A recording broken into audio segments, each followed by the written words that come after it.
This is part 2 if I do upload it. This is the offending switch. I have removed the 2 screws, but there should really be 4.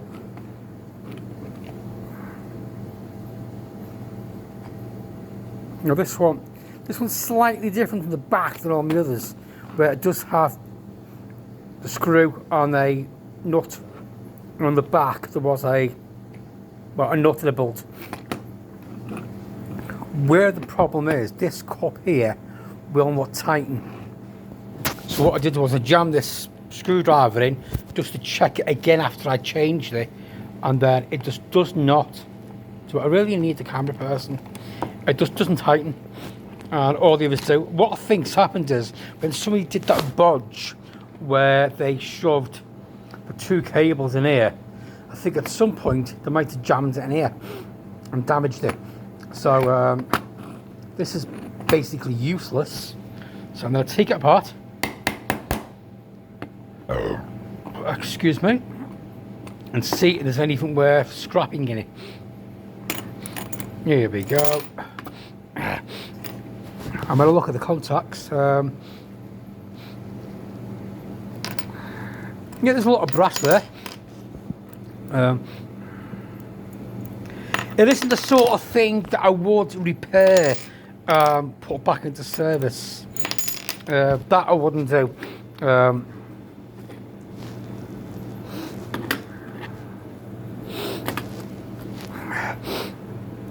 I just want to see what's happened here.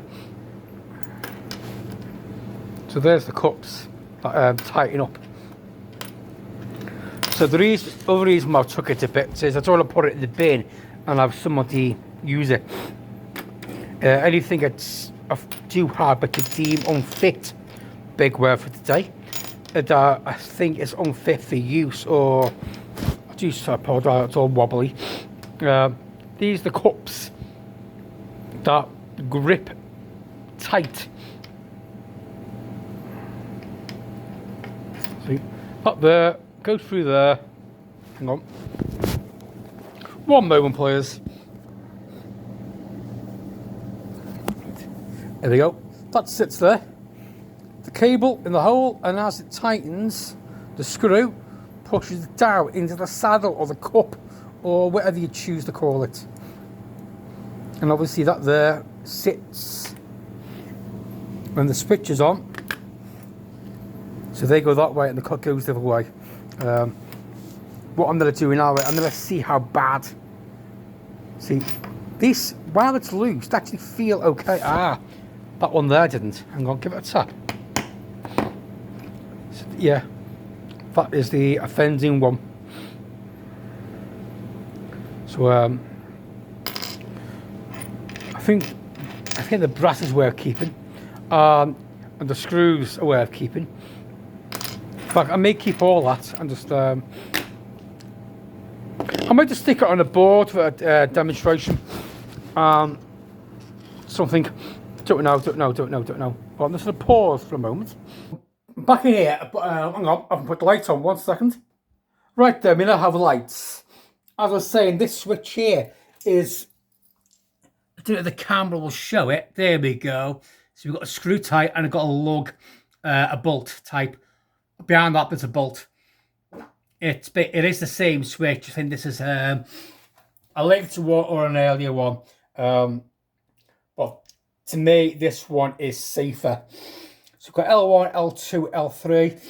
I am going to come back in a moment and I'm going to leave these as they are for now, and then come back in a little bit, let it settle, and then tighten them up, and then I'll see if my heat gun is here with me or not, or if not, I'll bring it in tomorrow. I'll warm it all up and then give it a light push together.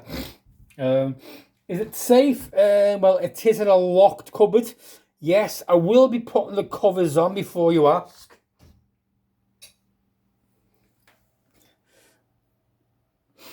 I will be putting the covers on, and then I'll be going through Federal Electric.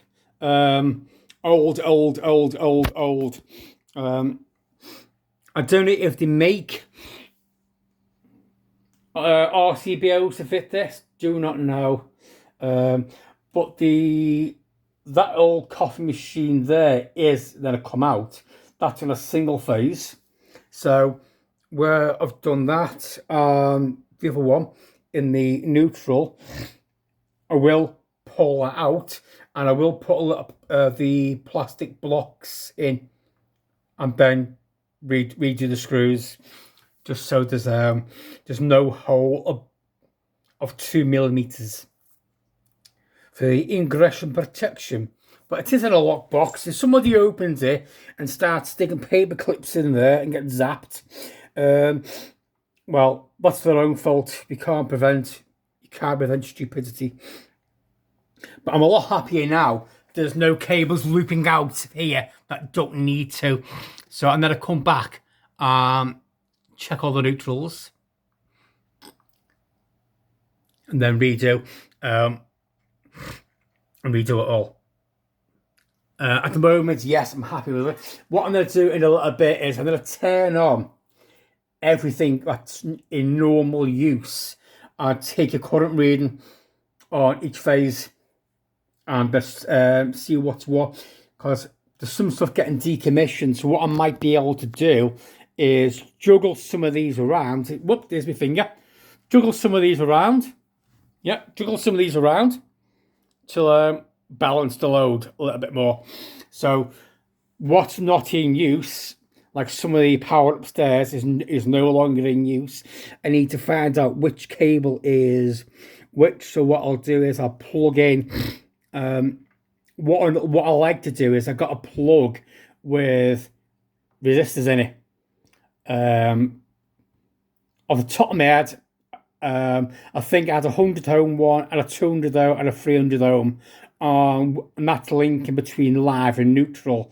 So what I normally do is I'll isolate the power, flick all the breakers, and I'll first find out which socket is on what phase, and then I'll plug one into one into another, and one into another, and then I'll come down here, and then I'll find out which breaker it's on by just measuring between the phase and the neutral and getting me 100.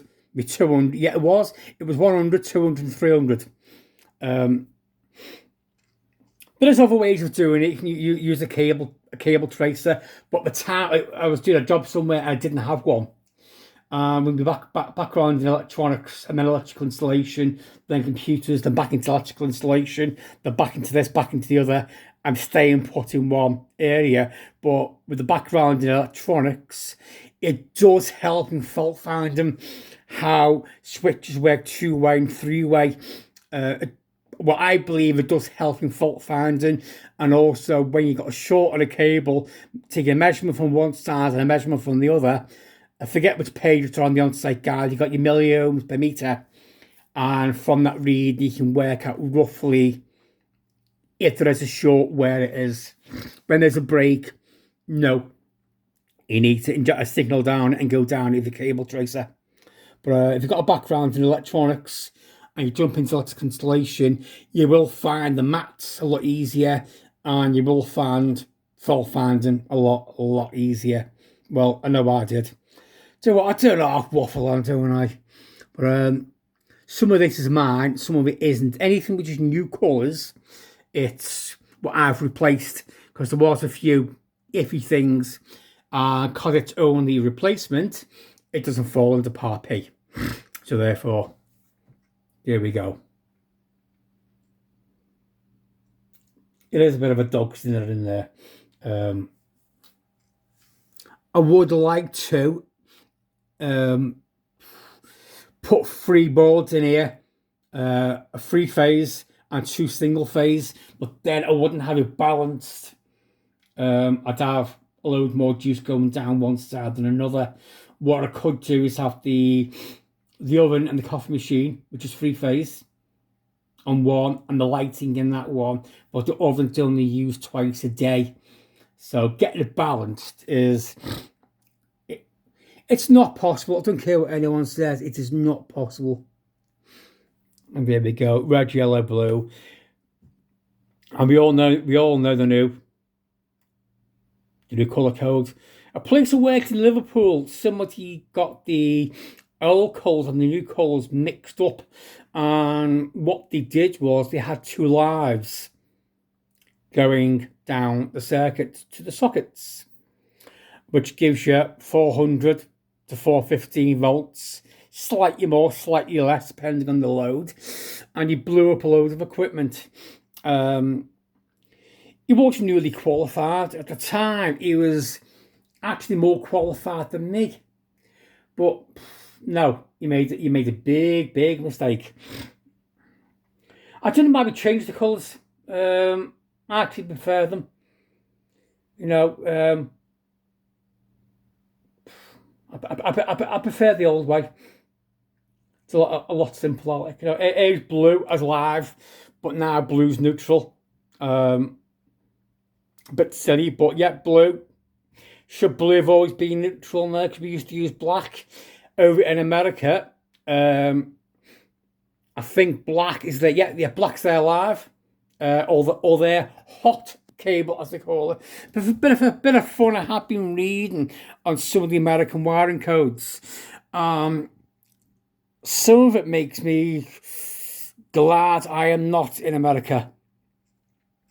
Different states, different codes, and some of the stuff they use, and the wire gauge system they use over there. That's a right ball ache. But suppose you'd get used to it, like our metric system. Right, and then I go have a quick break, waffle, and then come back and check all this.